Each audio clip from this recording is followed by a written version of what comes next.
on WISN 12 News. Dash cam of a wild police chase through the streets and yards of Brown Deer.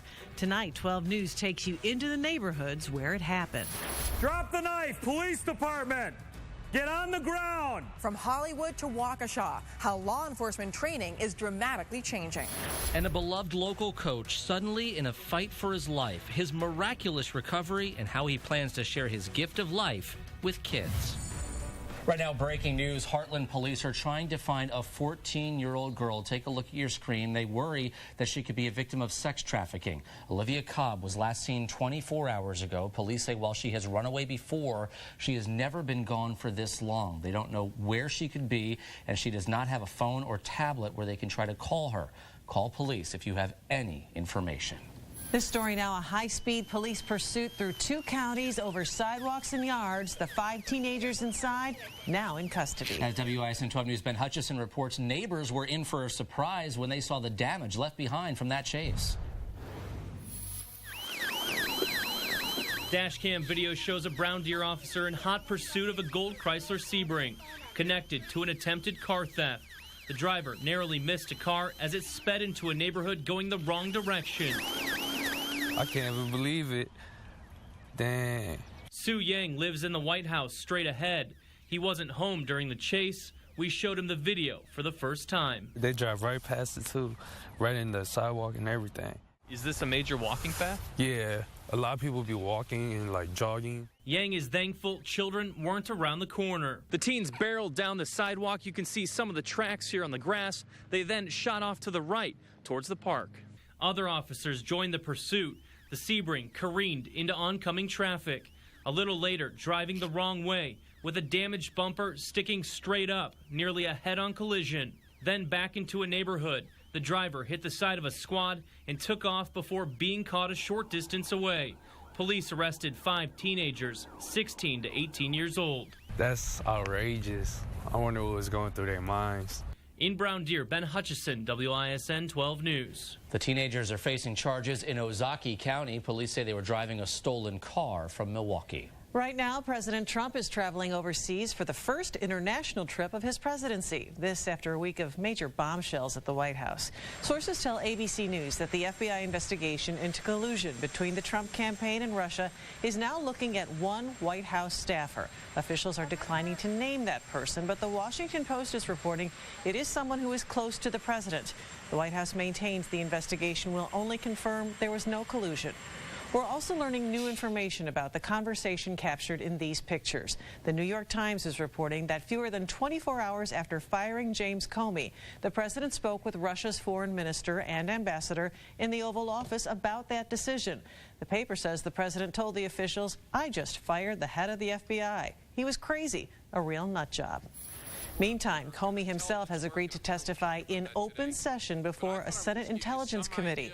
This centers on his firing and the investigation into Russian collusion with the Trump campaign. The hearing will happen later this month. We're looking at weather right now. Not exactly a nice spring day around here. We never got out of the 40s. And it felt like the 30s all day long, and at times we had wind chills of 32 degrees. Now, it's actually warmer than it's been throughout the day. We're up to 46. Beautiful shot here. Must be some kind of event happening right now at the Calatrava edition of the Art Museum there. Northeasterly winds at 10, so it feels like 41. That's better than it's been all day, but here comes the next round of rain. That's what's heading our way for Saturday. It's not going to rain the entire day, but it certainly is going to be wet. As we head throughout the night, though, we're still dry all the way through 4 o'clock in the morning. Temperatures hanging in the mid-40s. We'll time out that rain, and when it comes to an end, what you can expect all weekend long, coming up in Weather Watch 12. Tense moments on board an American Airlines flight. Reports of a man trying to break into the cockpit. FBI agents led the man off the flight in Honolulu. Authorities say he was standing near a bathroom waiting with a laptop. When asked to sit by a flight attendant, he reportedly tried to get into the cockpit but was quickly subdued. Witnesses say other passengers duct taped him to his seat before he was escorted off the plane. Homeland Security officials say they are monitoring all flights out of an abundance of caution. From Hollywood to Waukesha, a movie set built to revolutionize law enforcement training. It's the only interactive firing range for police officers in the Midwest. Only on 12, Christina Palladino brings us inside the high-tech studio. Put the knife on the ground. I will shoot. Charlie 501, shots fired. Officer needs assistance. Dave Reed, a former police officer, now firing instructor at Waukesha County Technical College, role plays in the school's new interactive training facility. Do not come any closer, I will shoot. The huge screen lets WCTC students simulate more than 700 video scenarios to prepare for real-life situations. With the help of Brian Duro, Associate Dean of Criminal Justice at WCTC, I even got a chance to train as an officer with a laser gun. You need to get down on the ground. There you go. Move away from the knife. Move away. Move away. Move away from the knife. Move away. Move Get away. down on the ground. Get down on the ground. Duro traveled to Hollywood to get ideas from movie sets on how to make the training facility as real as possible. They even have live robots acting as people approaching officers in a squad. The sound effects are straight from a studio and are intended to make an officer feel like they're on the streets. Gunshots of an active shooter at a school. Or a riot developing. To SWAT teams hovering above in helicopters. It's all to help prepare students and officers for the time they're out in the real world. It'll get your heart racing. You'll really get into it. You'll feel it. And that's what we wanted to do, again, in that scenario-based learning environment. In Waukesha, Christina Palladino, WISN 12 News. The training facility officially opens this summer. A West Dallas man is charged with shooting an Amtrak conductor in suburban Chicago. 79-year-old Edward Klein is charged with attempted homicide while taking a trip back to Milwaukee. Investigators say he shot the conductor in Naperville, Illinois, because he wasn't allowed to get off the train early. The victim is Michael Case. He's in critical condition. Klein is being held on a $1.5 million bond. The video has been shared all over social media, a dangerous stunt on San Francisco's Golden Gate Bridge. Now we've learned the two daredevils are local. Peter Teetime of Kewaskum and Tommy Rector from Milwaukee climbed the landmark last month in the middle of the night with traffic flowing below. I've been doing those type of stunts my whole life, so to me it wasn't really too hard, you know. I think we were like probably the first people to ever do flips up there. Bridge managers are reviewing their security measures. If charged and convicted, the teens could face a year in jail for the stunt. The drunk driver who slammed into an Uber car, killing 3 women, will spend nearly 4 decades in prison. Today, a judge sentenced Jason Rendawa to 39 years behind bars. Prosecutors say he blew a red light in downtown Milwaukee last October, hit the Uber driver and his 3 passengers, and then ran from the scene. The passengers were all friends who worked in Chicago. They all died. The Uber driver survived. A tragic morning at the bus stop. The driver of this white van died after it slammed into a school bus. This happened near the town of Trevor in Kenosha County. The bus carried 19 Westosha Central High School students. 4 of them suffered minor injuries. The sheriff's department says the van's driver was a 21-year-old man from Illinois. One local soccer coach is redefining a true underdog story. As Stephen Watson reports, he is saving the sport he says saved his life. Let's get it. Let's get it done. Everyone defines winning in a different way. Come on, Blue. Little possession. This is what I love to do. Keep. It fulfills me. Keep going, ladies. Like most coaches, go at her. Pius soccer coach Hansi Herzog defines winning by the process. Blue, shake that off. Not always by the end result. Unlucky. But just standing there. That's it. Yelling. Don't let her shoot. Watching. Alley up. Simple things he once took for granted. That's it. Are all victories of his own process. There we go. Because 6 years ago, he had all of those taken away. Thought I was going to die. Yeah. I want his feet on the ground. In January of 2011, Herzog was diagnosed with Guillain-Barré syndrome. Can you straighten your legs out? A rare disease where the immune system attacks the nervous system. It's horrible. A man who spent most of his life on his feet playing soccer became paralyzed from head to toe. Your body's gone, but your brain is still there. Hey, honey. Through all the struggles, his wife never lost hope. I took one of my favorite pictures of him when he is healthy, and I showed it to the nurses, the doctors, and I said, "This is him, not how he is." And I refused to see it. I said, "You're gonna come through this." Then it was a fight. I called her out a couple times, you know. Once was in front of my wife, and then the other time in front of my daughter. And that's got to be the hardest thing, because I remember it. You know, I remember just everything going black, falling asleep. They brought me back. Look at that. Hey, honey. After nearly 2 months paralyzed, wow, doctors were able to reverse the symptoms.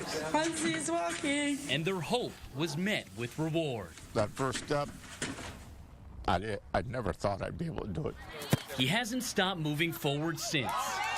Way to go, Chloe! Didn't know if I was going to walk Last defender! or even get back to the sport. There you go. He's back and returns on a mission. Stay with her, stay with her. Herzog and his wife founded Waukesha United, a nonprofit soccer league that's affordable for all kids. Control! Kind of my way of helping kids out today. There you go. To reach out to do something good. He's got, another chance.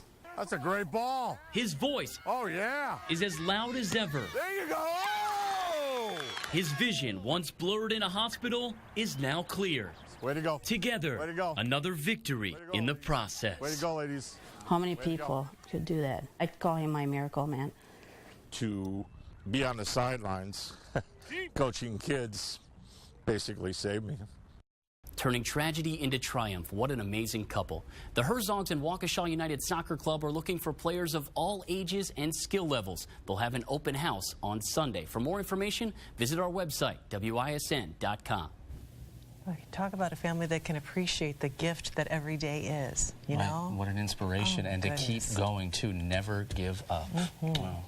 On 2020, you saw the extreme lengths that some people go to break away from their digital devices. Kids here are hooked too. There is a time you should stop, but I don't really know. I knew what Tessa wanted. How a local doctor is trying to help these so-called screenagers early. And would chasing stolen cars make Milwaukee streets safer or more dangerous? Local leaders debate the answer.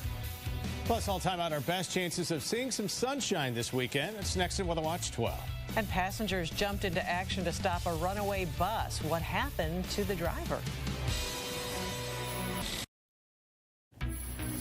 New tonight, a runaway bus. Moments before a possible crash, 2 women jumped into action to stop a bus with no driver in Salt Lake City, Utah. Security video shows the driver got off the bus to reset the battery. Then the doors closed unexpectedly and the bus started to roll.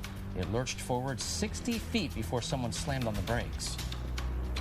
The adrenaline kicked in. My legs started shaking. If we had kept going for probably 50, 60 more feet, we would have hit a power pole. I think she's amazing, and she did what needed to be done at the time, and I'm grateful, and I'm grateful that it didn't turn out worse. Well, it turns out the bus driver forgot to set the parking brake. Closer to home, another close call caught on camera while driving a county bus on Port Washington Road near Bayshore. Sally Prefontaine spotted a family of geese. The Milwaukee County Transit System posted the video online. Take a look. MCTS says she pulled over and used the bus to block traffic and protect the geese. A Glendale police officer did the same on the other side of the road. Just missing the sign, geese crossing, right? Well, like, comment, share, retweet. In the digital age, it's easy to get caught up in social media. New tonight, a warning about the impact it all could be having on your health. The report from Britain's Royal Society for Public Health found many popular sites could hurt young people's mental health. Instagram is the top culprit. Researchers say it created unrealistic standards of beauty, making young women feel bad about their bodies. Snapchat, Facebook, and Twitter were also criticized for impacting the health and well-being of users between the ages of 14 to 24. The study recommends a break from screen time. A Milwaukee pediatrician thinks the best way to fight screen addiction is by getting to kids early. As Adrienne Pedersen explains, breaking the habit isn't easy. A lot of my friends, they're almost always on like Snapchat and things like that. 13-year-old Sam Snyder knows the adults in his life don't want him constantly using technology. There is a time you should stop, but I don't really know. But you don't know when that time is? No, I don't. That's exactly why pediatrician Dr. Jennifer 20 started giving presentations at schools about the dangers of too much screen time. It's not going to change in a minute. It's not going to change when I get to the next level. So we need to just make the decision to turn this off. Because it's addictive. it can be addictive. She knew she had to help kids in schools and not just those in her office when she saw this movie called Screenagers. Who's there to catch you at home? Your mom? You can outsmart her easily. No offense. Yeah, Mom, it's really hard math thing. According to that movie, Screenagers, not including schoolwork, kids spend about 6.5 hours in front of screens per day. The doctor recommends cutting that to about 1 or 2 hours. Here's why. The teachers said to me that they've noticed that the kids are having trouble with longer term projects or reading projects where they really have to sit down and focus for a while because they're kind of used to that immediate feedback of their phone. The good news is the doctor says those social and listening skills aren't gone forever. She says limit screen time and your child should show improvement. In Milwaukee, I'm Adrienne Pedersen, WISN 12 News. The doctor says along with all the other common questions during checkups, she now asks parents about their kids' screen time as well. Lena Dunham will not be coming to Milwaukee after all. The actress canceled her June 6th show at the Pabst Theater. She says it's for personal medical reasons and thanks her fans for their support. In March, the Girls star was hospitalized for a ruptured ovarian cyst. Refunds will be available to anyone who already bought tickets to that show.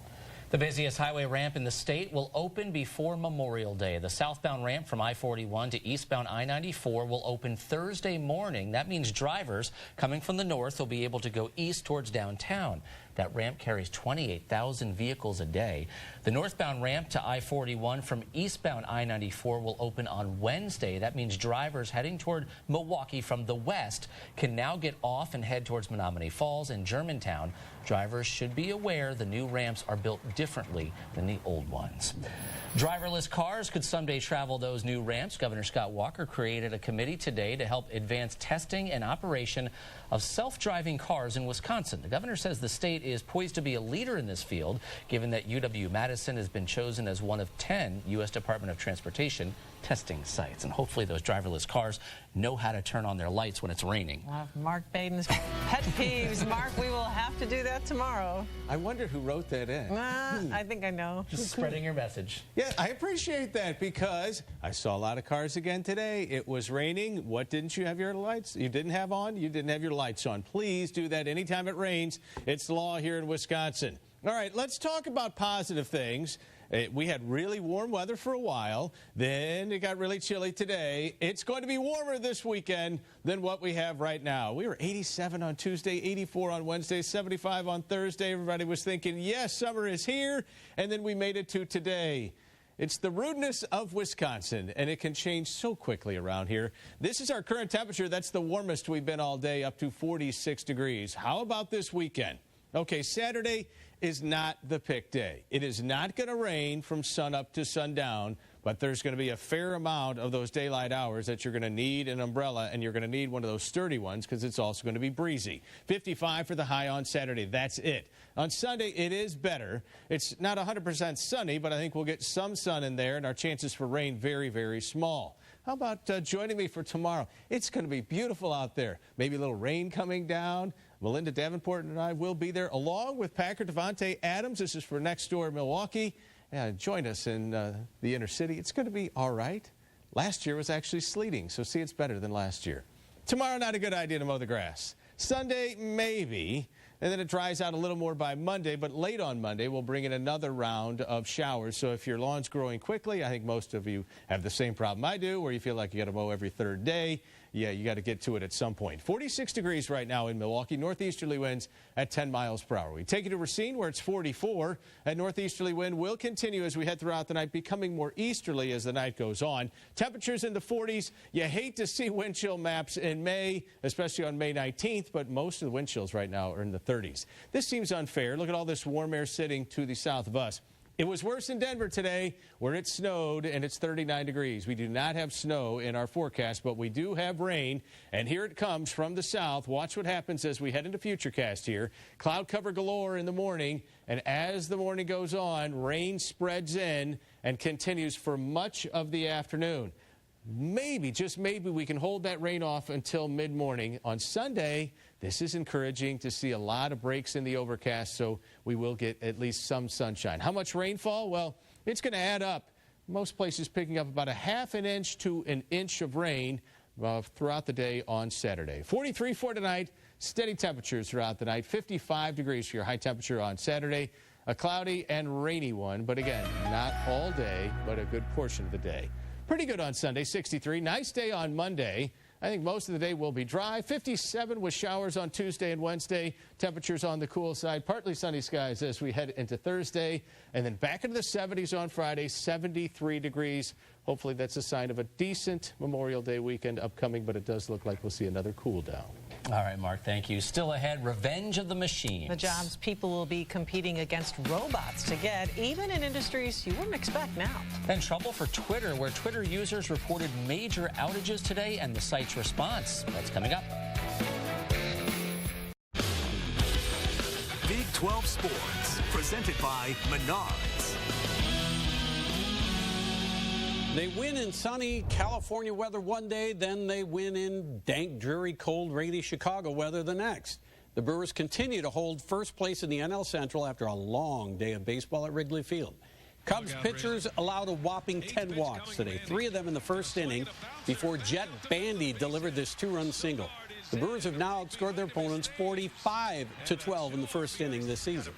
30-year-old Paolo Espino made his major league debut on the mound for the Brewers, and he struck out the first batter he faced. Espino went 4 innings. He allowed 2 earned runs and 5 hits, 4 of them consecutively in the fourth, as the Cubs grabbed a 3-2 lead.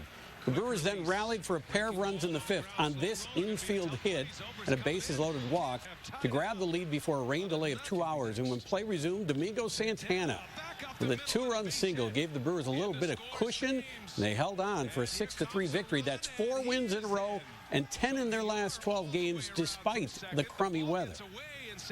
Got pretty sloppy there early in the game for sure, but yeah, no, we did a good job getting on base and getting those timely hits when we needed it. It wasn't fun.